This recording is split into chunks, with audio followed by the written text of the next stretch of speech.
Faced with the stark reality of the financial constraints of the nation, concerned citizens have continued to suggest ways that government expenditure can be better managed.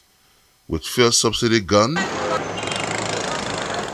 Nigerians adjusting, management experts are now pointing attention to what they describe as prodigal spending.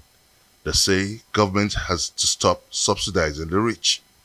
Let's examine the key spending areas that have raised the public eyebrow. This include, but not limited to, presidential fleets, hospitality costs, travels and conference packs, first-class flights, hotels and guest houses, furniture, computer installations and repairs. How sustainable is this in the face of a revenue crunch? When you look at the budget, it is instrumental that the president forwards an amendment of the appropriation, because today we have an approved budget of 21.83 trillion. But the presidential air fleet alone enjoys 13 billion. So again, if we have a country where the state house is living large, while the citizens are bearing the brunt of the cost of governance, because mind you, it is taxpayers' money that will be used to fund this budget. So I believe that, we must reduce the cost of governance, and it must come from leadership.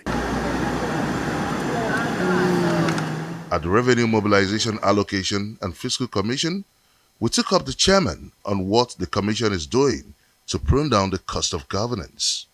Now, with the spotlight on RMEFC, especially in the face of the federal government withdrawing the fuel subsidy, no doubt throwing the public into a very painful reality.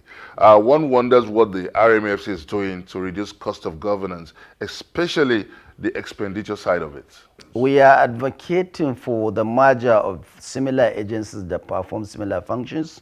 We are advocating for reduction of, some unnecessary trips outside of Nigeria. We are advocating for cutting down on going to, from Abuja, you go to Lagos for a retreat, or from this, you understand, you go to Port Harcourt and some other things. If you want to have a retreat, your people are here, the headquarters is here, why don't you do the retreat here in Abuja? That will cut down on the cost of DTAs and cost of transportation that is given to people to attend.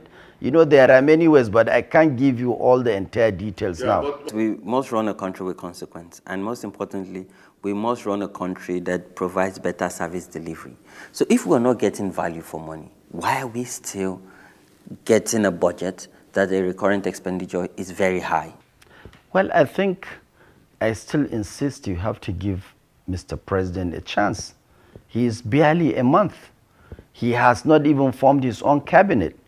And was not given a chance. He is a skillful politician.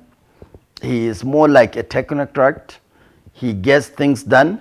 He has expressed his pain over what is going on, and he promised that the sacrifice will be shared by all, including himself. The conversation continues on the need to reduce the cost of governance and at the same time enhance human capital development.